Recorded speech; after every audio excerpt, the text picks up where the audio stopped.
Chapter 19. The Conquest of the Witch. Now, as soon as the conquest of King Krewl had taken place, one of the Orks had been dispatched to Pon's house with joyful news. At once Gloria and Pon and Trot and Button-Bright hastened toward the castle. They were somewhat surprised by the sight that met their eyes, for there was the Scarecrow crowned king, and all the people kneeling humbly before him. So they likewise bowed low to the new ruler, and then stood beside the throne. Cap'n Bill, as the gray grasshopper, was still perched upon Trot's shoulder, but now he hopped to the shoulder of the Scarecrow and whispered into the painted ear, "I thought Gloria was to be Queen of Jinxland." The Scarecrow shook his head. "Not yet," he answered. "No queen with a frozen heart is fit to rule any country."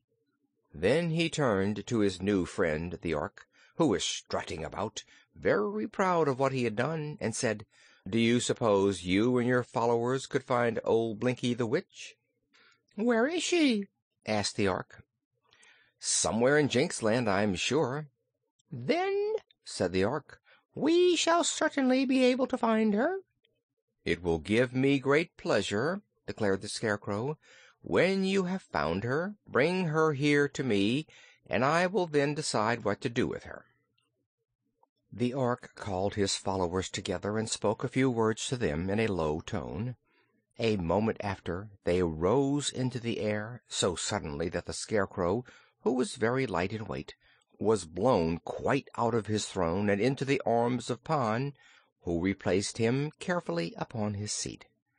There was an eddy of dust and ashes, too, and the grasshopper only saved himself from being whirled into the crowd of people by jumping into a tree, from where a series of hops soon brought him back to Trot's shoulder again. The Orks were quite out of sight by this time, so the Scarecrow made a speech to the people and presented Gloria to them, whom they knew well already and were fond of, but not all of them knew of her frozen heart. And when the Scarecrow related the story of the Wicked Witch's misdeeds, which had been encouraged and paid for by Krewl and Googly Goo, the people were very indignant. Meanwhile, the 50 Orks had scattered all over Jinxland, which is not a very big country, and their sharp eyes were peering into every valley and grove and gully. Finally, one of them spied a pair of heels sticking out from underneath some bushes, and with a shrill whistle to warn his comrades that the witch was found, the Ork flew down and dragged old Blinky from her hiding-place. Then 2 or 3 of the Orks seized the clothing of the wicked woman in their strong claws, and, lifting her high in the air, where she struggled and screamed to no avail, they flew with her straight to the royal castle and set her down before the throne of the Scarecrow. "Good!" exclaimed the straw man, nodding his stuffed head with satisfaction. "Now we can proceed to business. Mistress Witch, I am obliged to request, gently but firmly, that you undo all the wrongs you have done by means of your witchcraft." "Pah!" cried old Blinky in a scornful voice. "I defy you all. By my magic powers I can turn you all into pigs, rooting in the mud, and I'll do it if you're not careful." "I think you are mistaken about that," said the Scarecrow, and rising from his throne, he walked with wobbling steps to the side of the Wicked Witch. "Before I left the Land of Oz, Glinda, the royal sorceress, gave me a box which I was not to open except in an emergency, but I feel pretty sure that this occasion is an emergency, don't you, Trot?" he asked, turning toward the little girl. "Why, we've got to do something," replied Trot seriously. "Things seem in an awful muddle here just now, and they'll be worse if we don't stop this witch from doing more harm to people." "That is my idea exactly," said the Scarecrow. Taking a small box from his pocket, he opened the cover and tossed the contents toward Blinky. The old woman shrank back, pale and trembling, as a fine white dust settled all about her. Under its influence she seemed, to the eyes of all observers, to shrivel and grow smaller. "Oh, dear! Oh, dear!" she wailed, wringing her hands in fear. "Haven't you the antidote, Scarecrow? Didn't the great sorceress give you another box?" "She did," answered the Scarecrow. "Then give it to me, quick!" pleaded the witch. Give it to me, and I'll do anything you ask me to." "You will do what I ask first," declared the Scarecrow firmly. The witch was shriveling and growing smaller every moment. "Be quick, then!" she cried. "Tell me what I must do, and let me do it, or it will be too late."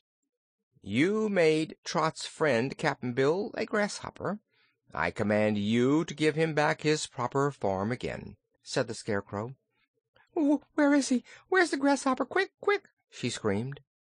Cap'n Bill, who had been deeply interested in this conversation, gave a great leap from Trot's shoulder and landed on that of the Scarecrow.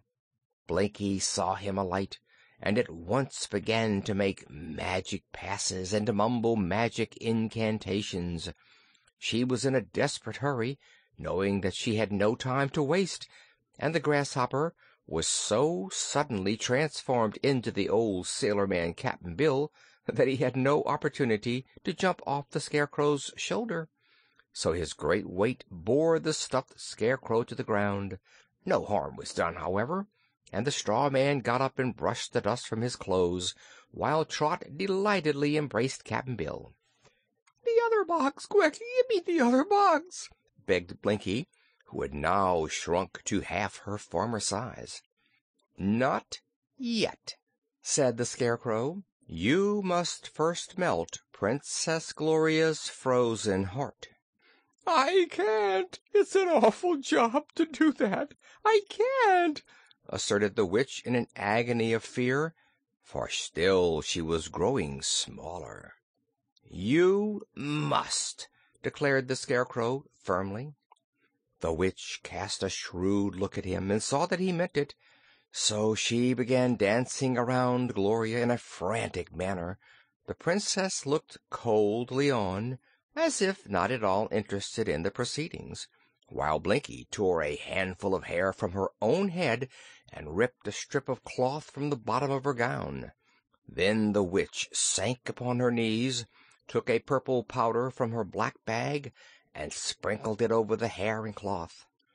"I hate to do it! I hate to do it!" she wailed, "for there is no more of this magic compound in all the world, but I must sacrifice it to save my own life. A match! Give me a match, quick!" And, panting from lack of breath, she gazed imploringly from one to another. Cap'n Bill was the only one who had a match, but he lost no time in handing it to Blinky, who quickly set fire to the hair and the cloth and the purple powder.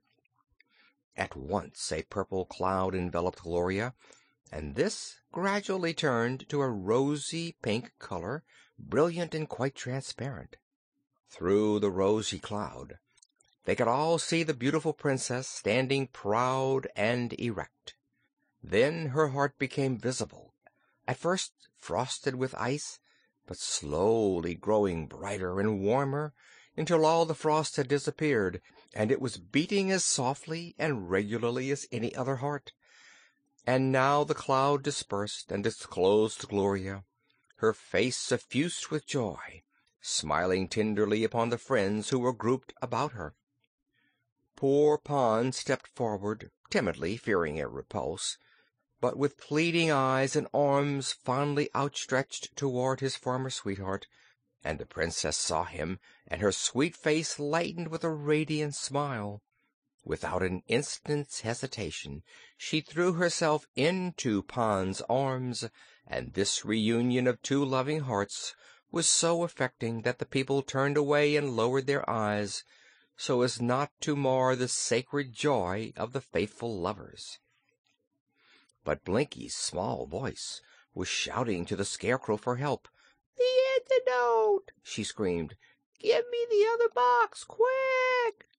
The Scarecrow looked at the witch with his quaint painted eyes, and saw that she was now no taller than his knee, so he took from his pocket the second box and scattered its contents on Blinky.